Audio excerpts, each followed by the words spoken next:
everybody. So I'm here at No Limits Archery with the notorious Hognuts, at Hognuts on Instagram. Go give him a follow. We're going to make this guy famous. Just kidding. That's a lie. I don't have an Instagram. Not yet. He doesn't. So we're setting up this Prime Centergy hybrid, and he's going to go over how to and why you want to install pinch knots along with when you're doing your D-loop. So take her away, sir. So we've already installed the top pinch knot. We set the arrow in and got it level where we wanted it. We leveled the bow and then leveled the arrow, tied in our first pinch knot. And what pinch knots do is they spread out your D-loop so that there's no chance for your arrow to lift up off the rest as you're drawing back. If you've ever seen a guy, especially that has a short axle-to-axle bow and a long draw length, the longer you pull it back, the more that string pinches down, and if it pinches on the arrow, it's going to lift the tip of that arrow up, and you're not going to be consistent to shoot. So we're putting the pinch knots on Frank's bow here. We've already got the top one done, and basically what these are, it's just 3D serving, BCY 3D serving. And you just take a piece and you loop it around the string, and then it's just a series of double overhand knots. So you go up and over, and then you tighten it down, and you just slide it to where you want it. Now on the bottom, we're going to give it a little bit of space, about 1 millimeter or so. Otherwise, you just create that pinch that you're trying to get rid of. So you give the end of that nock a little room to travel. So then we go on the other side of the string, and we're over and through again. And we're just going to do a series of those, basically, so there's three on each side, and we go away from the arrow so that when we burn this knot off, that burn, you can see how it's bigger up here, that burn is away from the nock so it doesn't touch.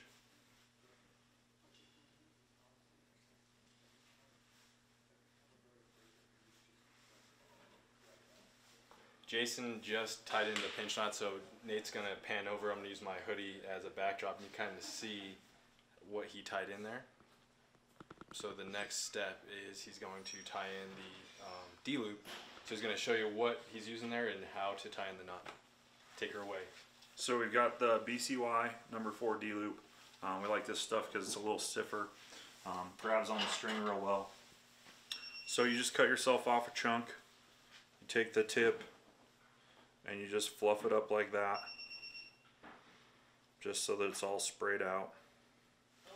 And then you take a lighter and you burn that down.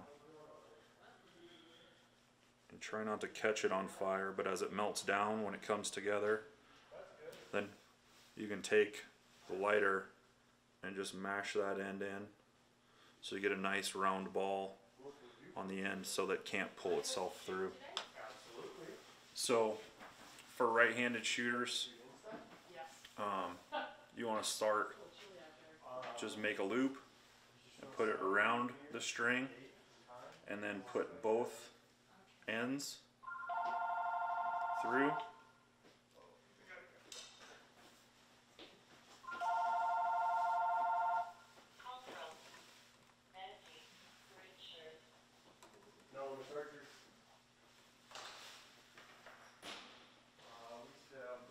So you take that there, and you take a set of pliers,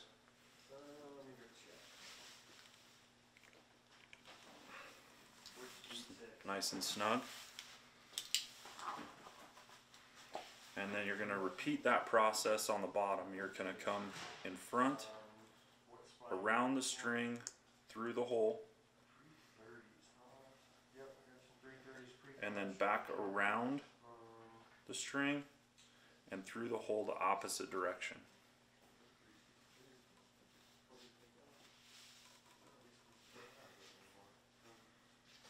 So now your top knot and your bottom knot are actually facing opposite directions, so that when you pull on the D-loop, these knots are actually tightening each other.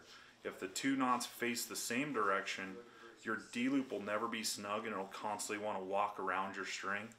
So a lot of people have that problem. So if you just keep it to where your knots face opposite directions, they'll pull against one another, your D-loop will stay put a lot better. So once that part's done, you just cut off just a little bit right there, and again, you just flour it up.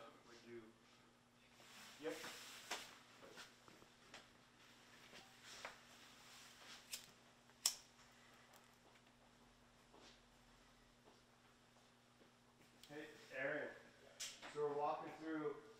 Smash that down. Their warehouse. Well, they have a. I didn't realize we all made. And you want to take a set of D-loop pliers, something that has 2 hooks to pull it apart. You set that in there on the string and on the loop. Squeeze that together. Now you've got yourself about a 5/8 to 3/4 inch D-loop. Okay, so Hognuts just got the pinch knots and D-loop installed. We got the center shot and the rest set up. We shot through paper. We're shooting bullet holes. Next step that we did is we installed Hognuts installed the sight, and now he's going to level out the second and third axis. So now he's going to tell you about the second axis. So when you're setting second and third axis, we use the Hamskea third axis level, and what we do is we mount the level on the riser, and that tells us what the actual bubble is. So we set the riser level, and now we can look at the sight, and we can see that the sight does not match the level for the Hamskea. Here, I don't know if you can see that. Okay, but this is second axis, this right here. So we want to make sure that our bubble isn't lying to us. And so now on this one, we just have 2 screws to adjust to set the second axis, and you can see as I turn that screw, that level or that bubble comes into the lines. So now both of our bubbles match. They're both perfectly centered. Okay, so now we need to go to third axis. Third axis should be set at full draw, and that's why the Hamskea level has this bar right here. So what we'll do is we'll take it out of the vise, we'll go over and draw this bow back and put this bar on the door jamb that we already know that's level and square, because when you draw the bow it has torsion, okay?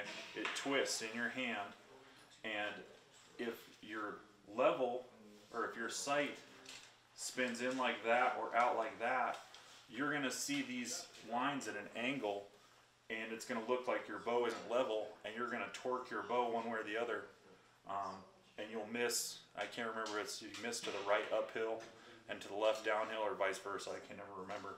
But third axis will actually swing your sight in or out this way, so that when you shoot uphill or downhill, your bubble isn't lying to you.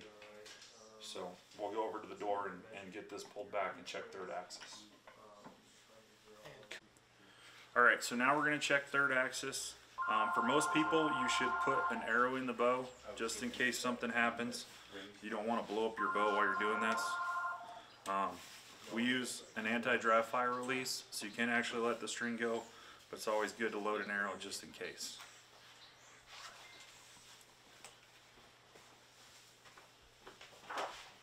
So we're going to draw this back, we're going to put this pin on that door frame, and we're going to see what the level does when we go up and down. Here you go.